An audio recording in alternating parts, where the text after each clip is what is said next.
और इसके दादा इनाम ले गए लोग करो के है देखी बिहार को भी तने के बाद मर्दन का भी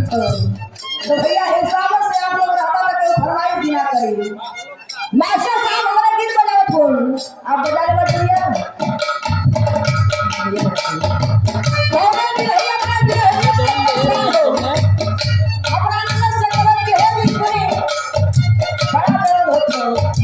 समझ के ले लिया कैसे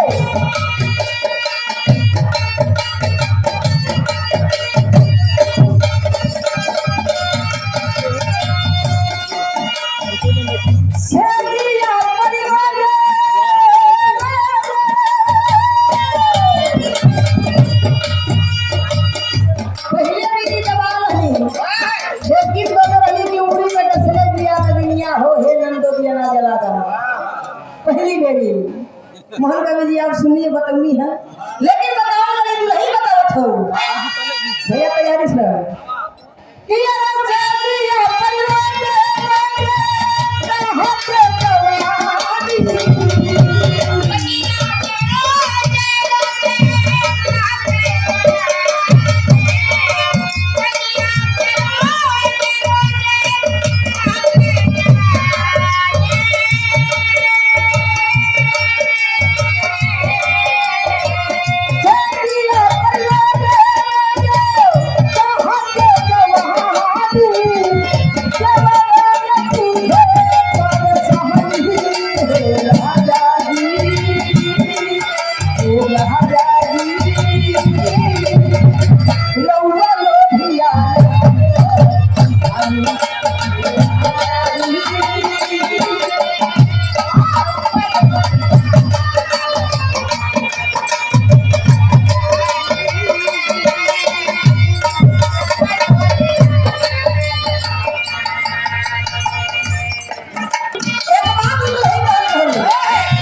खबीर जाता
पवनवा माई के